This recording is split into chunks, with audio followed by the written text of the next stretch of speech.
Ladies and gentlemen, welcome back to another episode of the Success Series. This is the big 60 episode here with my good friend, Gabe Saporta. Gabe is a rock star turned record label producer, has his own studio here. We're out here in Hancock Park. Gabe also just released Brotege. Brotege is a skincare brand uniquely for men. We'll get into that. Gabe, just to kick us off here, tell us about your story from being in Hollywood to now having your own studio, now Brotege. What's next? What's to come? And just kick it off.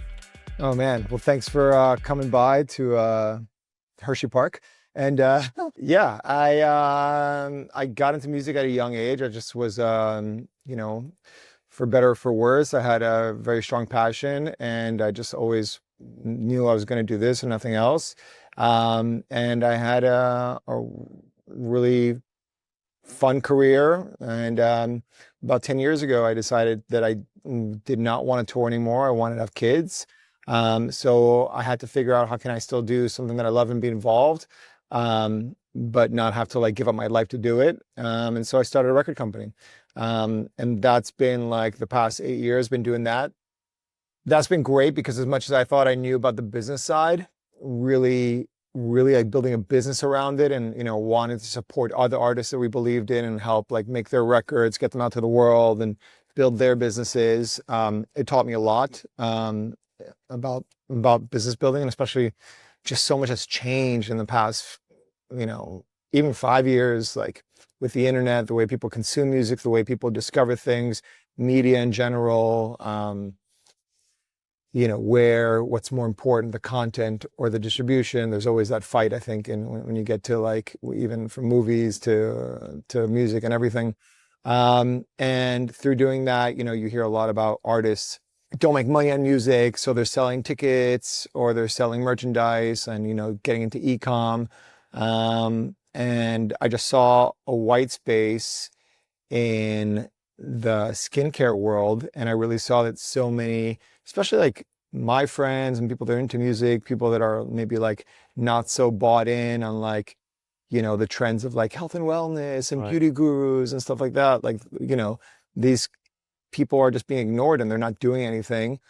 So I felt like, okay, I need to help my bros. So I started Brotege.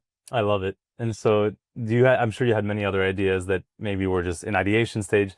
Why was this the one where you're like, I have to do this? Like, that's a great question point? Because I'm definitely an idea guy. We were just talking about an idea that I just had right now. I'm like, this is an amazing idea that Melanie we're just talking to. Yeah. So I'm like, this is a great idea. You're like in a position to just run with this. We don't have time for this, but you should just run with this idea. The funny thing is, I had the name Brotege. I had the Brotege.com for like 20 years. Wow. And I just always knew that was like a great name. And you could build a lot around that. I didn't know what it was going to be or what it was going to be for.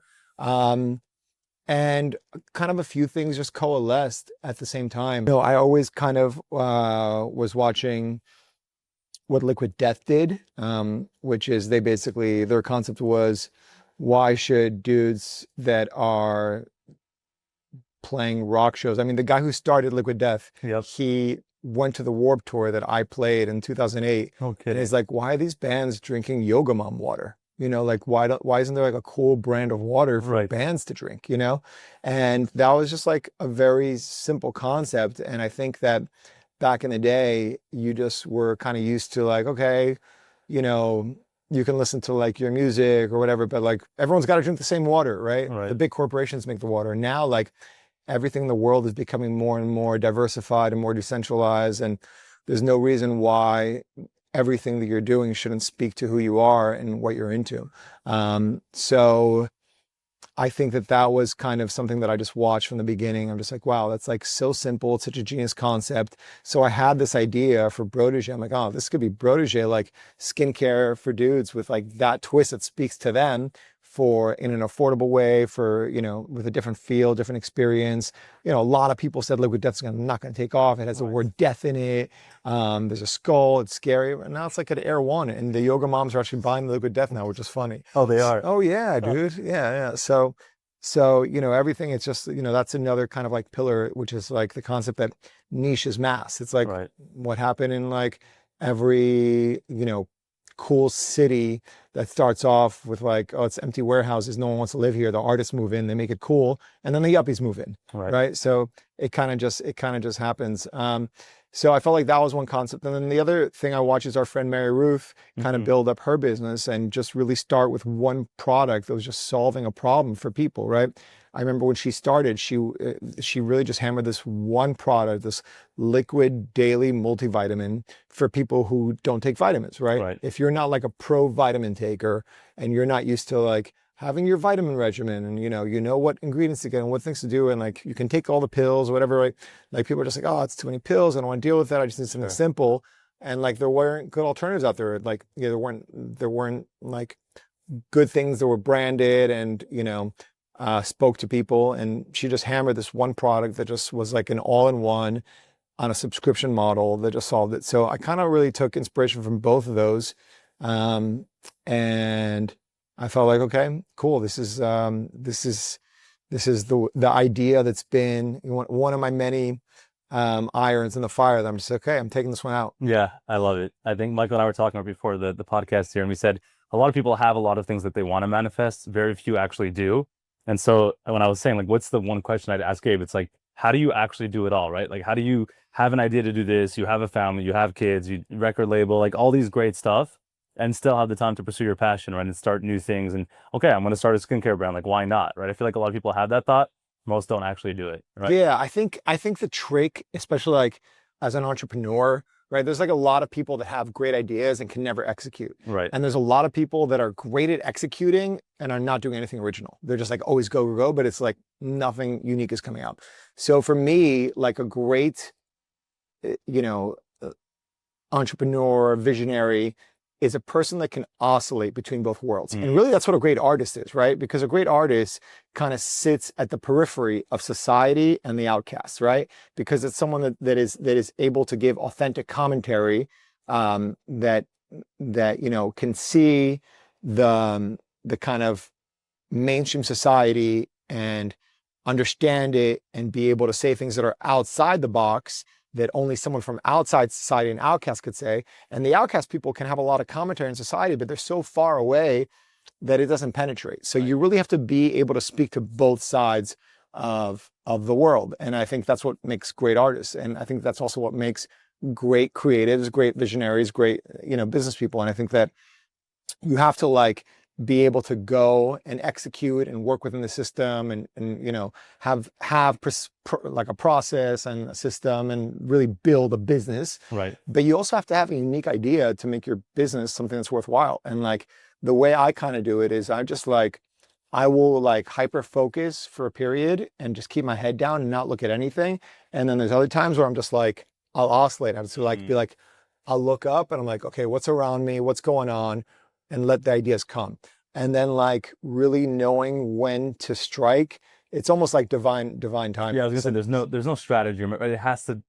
Is there like how much would you attest to strategy versus how much? You have to have, success to me is when luck meets preparation. Okay. So you have to like kind of be prepared. You have to like always keep things in play. Like that's what I think is important. Like you keep some chips on the table. You may not be focused on that game at that moment, but like you're staying in the game, right? And then when you're just like, oh, I got the hand, the universe is lining up for me for whatever reason, there's an opportunity, I have something, then you're just like, bam, all efforts go to that. Right. Yeah. Beautiful. And then, so jumping just to the music side for a bit. So going from being like the player and then becoming the coach, how is that different? Are there parts that you prefer one over the other? Right. Because like a lot of people can be a great player, and then when it comes to being the coach, they're not really good, right? Or they don't enjoy it as much.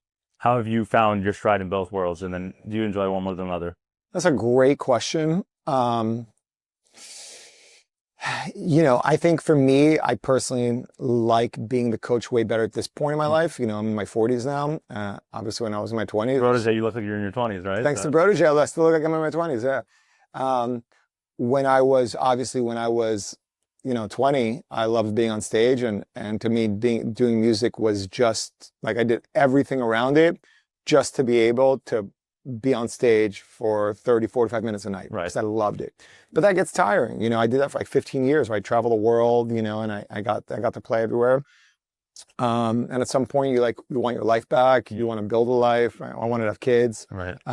So, I think that what was good is that I was very decisive about it. I was like, cool. I did like everything. I was very hyper focused on being an artist. I put out a lot of records. I toured a lot. I really felt like I did everything I wanted to do. I didn't feel like I'm like, oh man, I wish I would have just done this. Like, I really feel like I took it even further than I initially wanted. And then I was like, cool, on to the next thing. And for me, it made sense. Like, I always loved, even as an artist, I always loved helping other artists. There was like a real community feel. So it was pretty natural for me to get into the coach role, I guess. And I think that being a coach is all about having great students, right? Or being a teacher is about having great students. So I've been very lucky that I've been able to meet some amazing artists that, put their faith in me, and in my team. And it's been great. It's not always great. It's not always success, Sure. always bat 1,000. But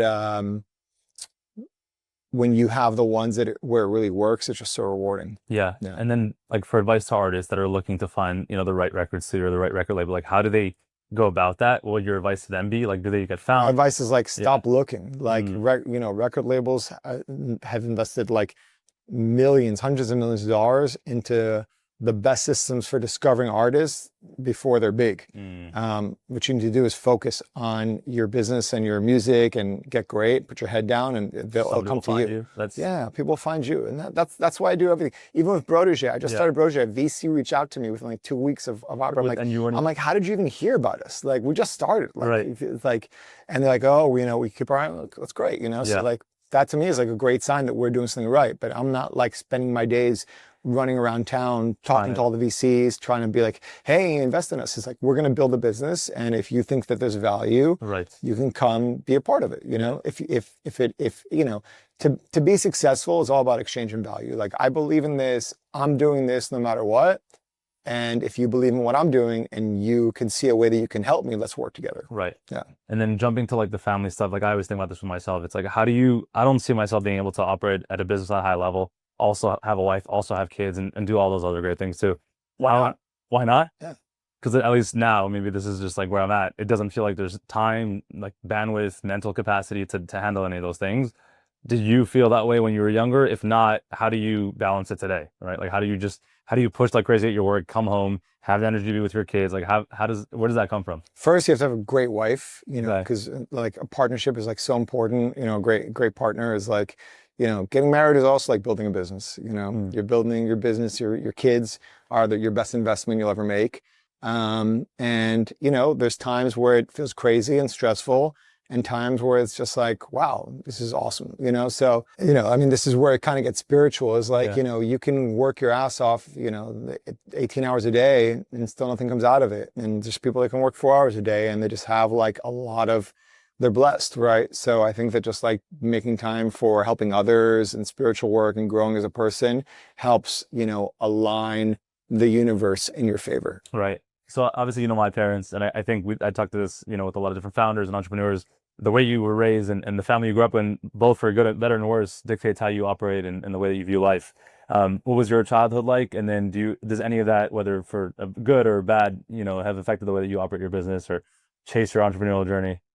Yeah, my childhood was pretty difficult. I'm an immigrant. I came here illegally, so we were like pretty poor growing up, and then I never saw my dad because he was always working. And then by the time I could see him, then my parents got divorced. So I think that's probably what led me to do music, because music for me was like my escape from all that. And it really made me very passionate about it, because, great art comes from a lot of pain. And so I think that people that experience that kind of gravitate together. I think that there's also a part of that like sometimes people just want to stay in that place, and it limits them from wanting to do this. Like a big thing in music is like selling out, so anytime you're successful, it's like, oh, this person's a sellout. And especially the world that I came from, that was like a big deal. And for me, like, just coming to the terms with be like, hey, I want to be successful. I'm not gonna not gonna sell out to do that. I'm gonna do what I love, and I'm still gonna find a way to walk the line of like doing something that I love without, really, I don't want to say not compromising, because I think that you always have moments where you're compromising, whether it's like oh, how much you're going to tour, or like, who is going to be on your tour, or this or that, or who you're going to work with. Like, there's always like moments, like working in any kind of team, Sure. you always have to have some level of compromise because it can't always be your way or the highway. Right. But there is an element of that in the music business. It's like, even from Frank Sinatra, My Way. Yeah. It's like just doing it my way, right? There's something very like people look up to us like as an artist. You're like, I don't care, I'll live or die by it. I'm doing everything my way. And that that's a beautiful sentiment, but you want to feel some of that, and then you also want to feel that like you're not biting your nose to spite your face. Sure. So wrestling with that, I think that's a balancing act, and that's like an act that you have to like walk every day. And I think that also goes with like any business that you run. Like, you want success, but you don't want to chase the success, because then you might forget why you came to do in the first place. So it's like you're trying to balance doing what you love, building the thing that represents your vision, with also wanting to build a sustainable business that can support you and your friends that are working with you. Right. The music industry, I think, especially recently, has a lot of negative press and hype around it, right? Like with all these different artists coming out and these horrible things. Is it just like any other industry, just more publicized, that, there's good people, there's bad people, it's just the nature of the industry? Or do you think there's like fundamentally something wrong with a lot of things that happen in the space? And you mentioned like having to sell yourself out to, to get to a certain place. Does that exist as much as other industries, or is there something unique about the space that just gravitates and attracts that energy in it? I think music is like something that's very personal, right? And like, for example, if you're doing a movie, the actor is playing a role, right? With music, it's like, that's you out there, and it's much more, I mean, if you think about the people who have really become like the idols in history, it's like really musicians. And music is very powerful in that way, and it's like, when you read about like these old, like, in ancient times, these like weird kind of like idol worshiping ceremonies. It's like they're very music based, right. And it's like then certain religions will have rules about what kind of music you can listen to, what you can't listen to. And the reason for that is because really music has the power to penetrate your soul. And I think that it's just like the energy is like way more open in music. And so it can be both really good or really bad, right? So, it's probably more good than most other industries when it's good. It's probably way worse than other industries when it's bad. Yeah. So yeah, you got to be careful. Music is tough. Yeah, it's a wild industry. A lot of energy. Also, there's like no barrier to entry. It's just like any dude, like at home, dude or dudette, anyone can just be like making something, putting it up on the internet, connecting with audience directors. It's like very democratic. Right. It's like, in a way, it's like beautiful anarchy. Right. I love that. I love that analogy. And then going to the spirituality, that's obviously our connection. Were you always spiritual? Like, what was your gravitation to Kabbalah? What were you studying before that? Like, have you practiced many different things?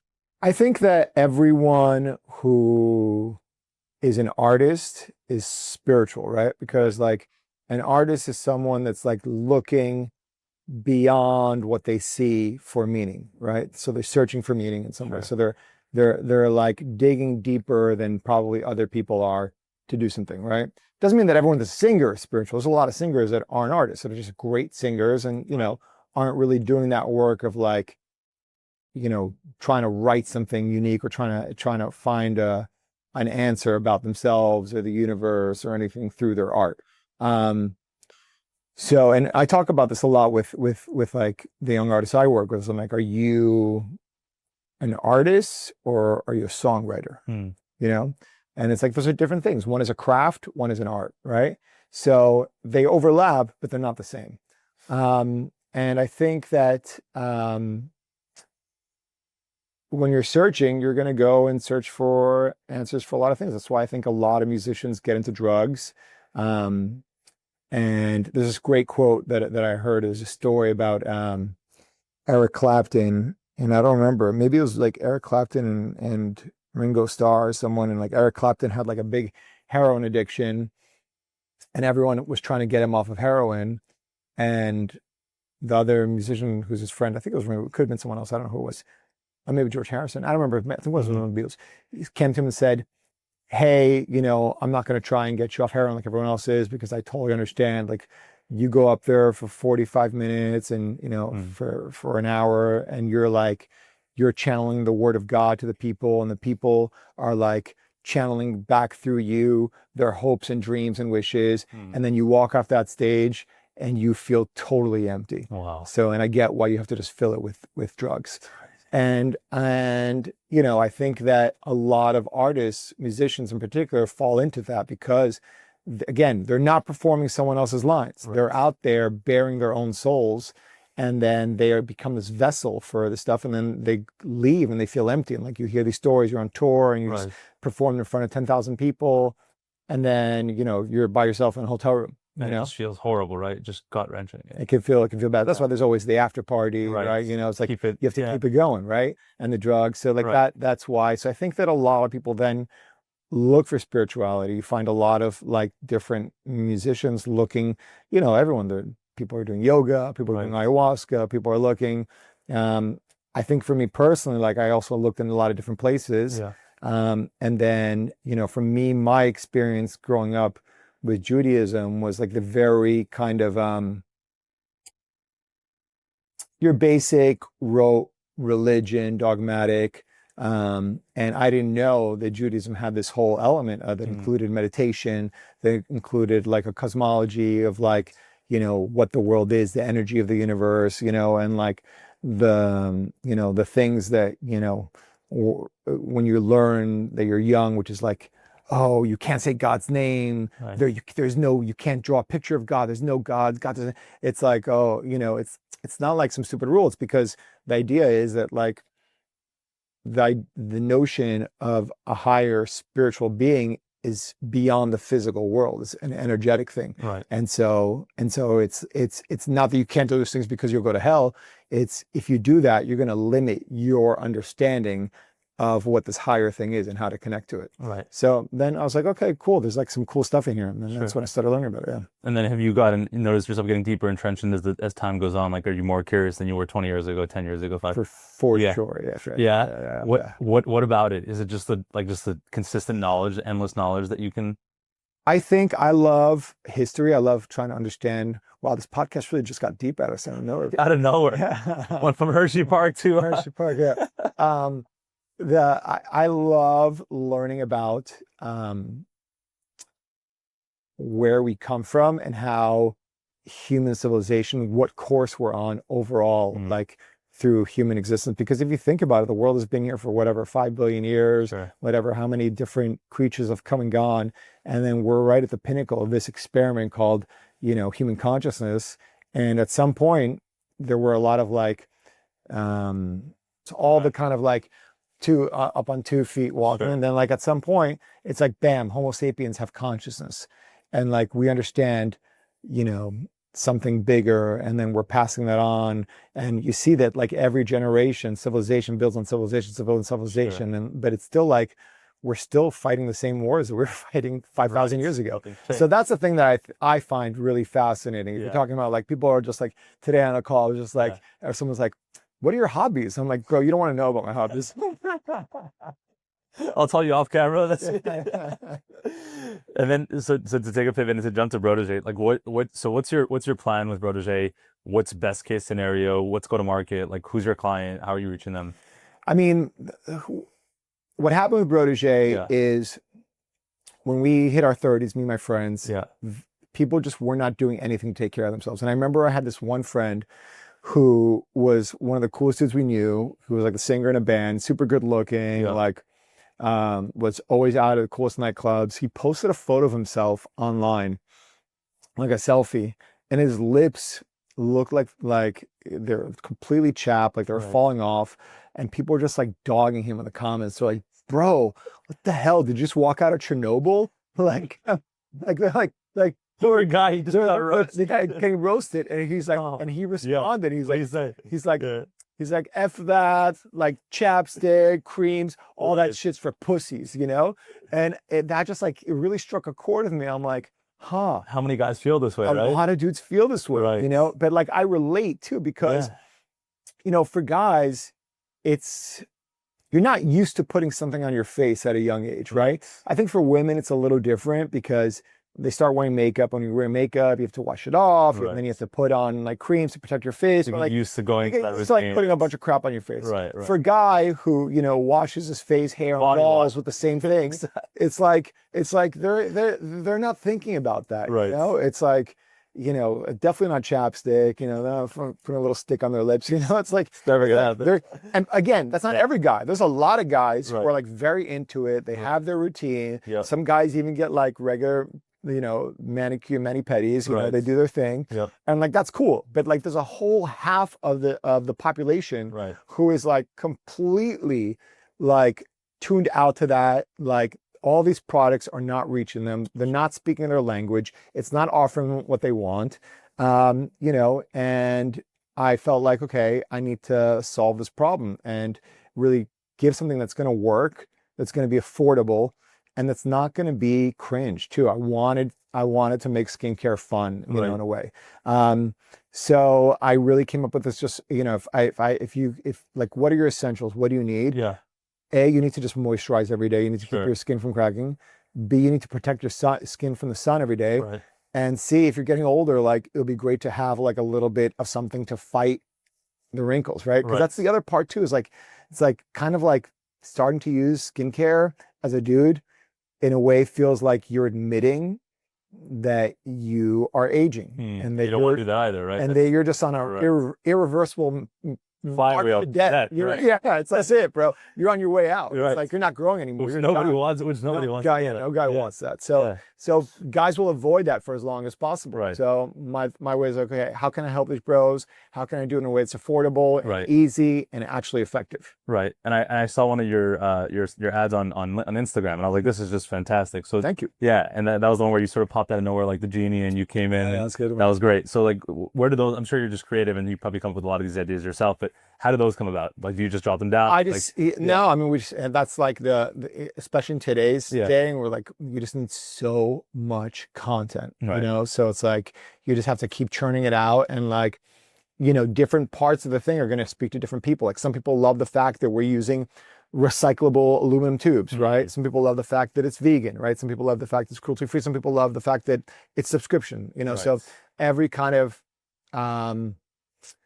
piece of content that you make needs to speak to one of those things, or like speak to like, we do a lot of content that's just like funny, right? That has not even a selling point. We just did I love this. Our biggest video, you should show this one so far, is we did with this comedian who just like went to CVS, pretended to be a CVS employee, and like the dude was looking for skincare, and he like pulled Brotege out of his pocket, and he had a picture of the guy. He's like, "This is where you're gonna look like if you use the store."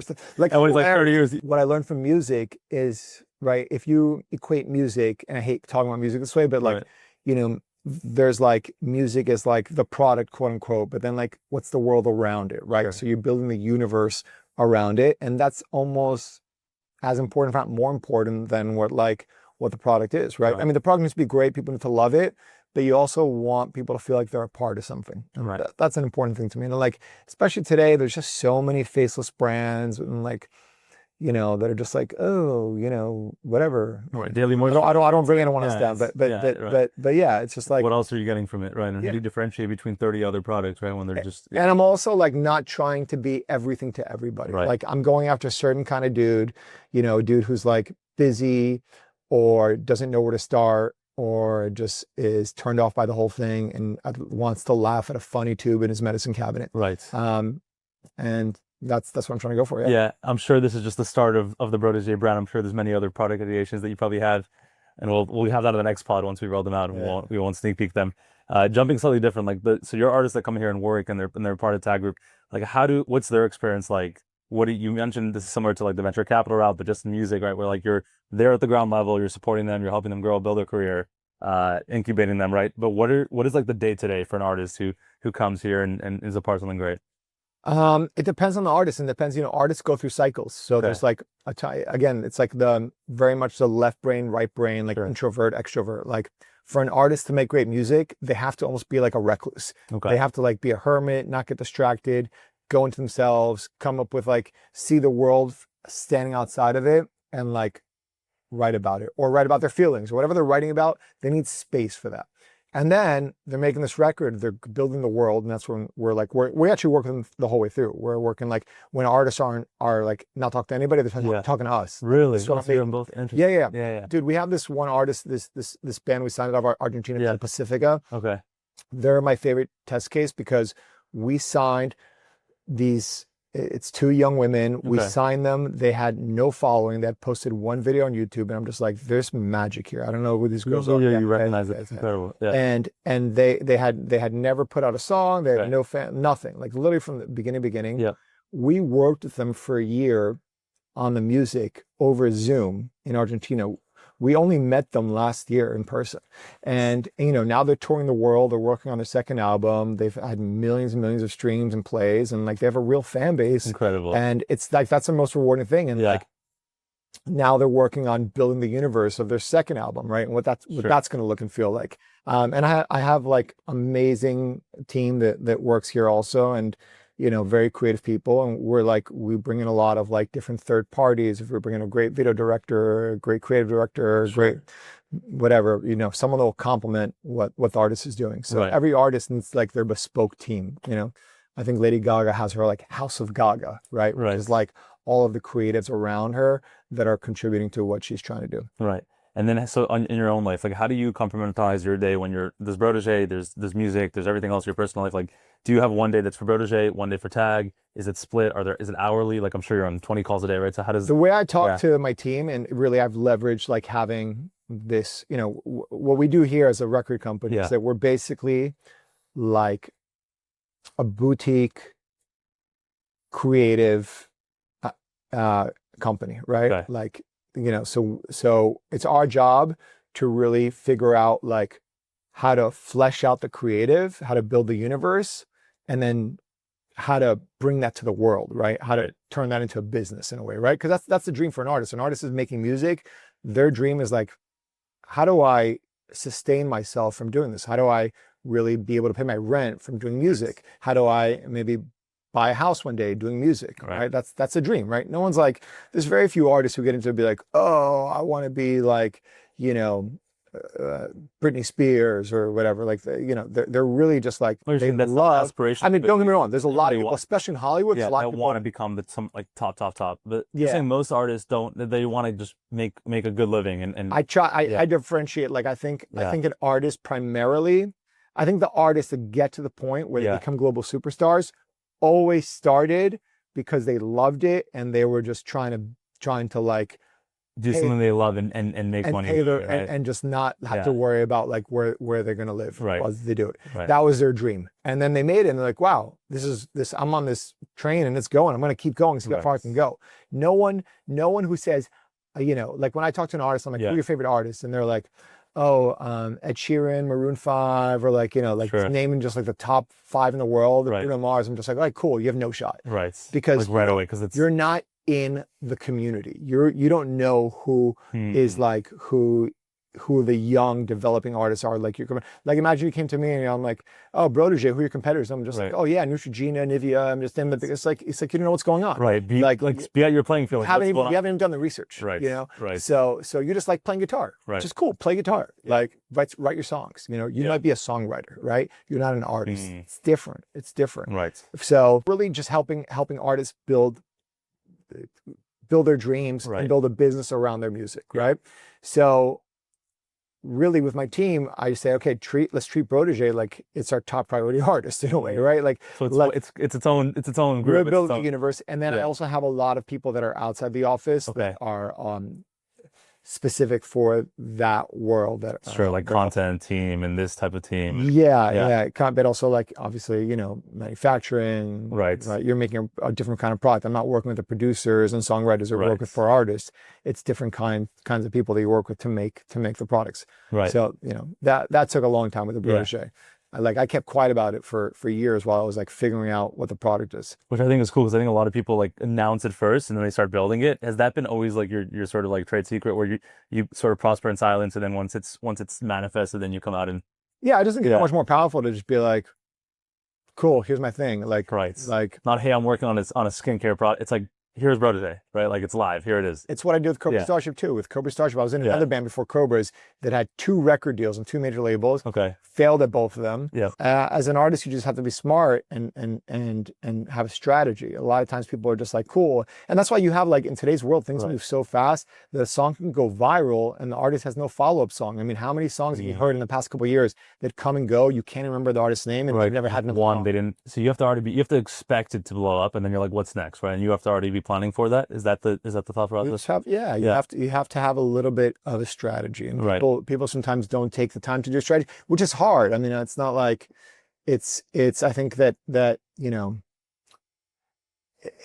a lot of people operate according to chaos theory, and like it can work, but drive you crazy. So, and I'm pretty, like, my brain kind of works on chaos theory, like I can be all over the place. So I've had to, like, learn the skill of trying to be more process oriented and trying to, like, build a strategy and have a plan, even though I hate that. Like, I love just shooting from the hip and just going, you know, that's my nature. So I think that's probably the thing I learned the most about spirituality, is that, like, that something is natural to you doesn't mean that it's right. You're really going to grow when you go against your nature. Right. So I think that is, like, probably the best thing I've ever learned. It's like, don't do what comes easy to do. Do the thing that is hard for you. Which is the opposite of what most of us hear growing up, right? It's like, do exactly what you're good at and neglect everything else, right? That's just how.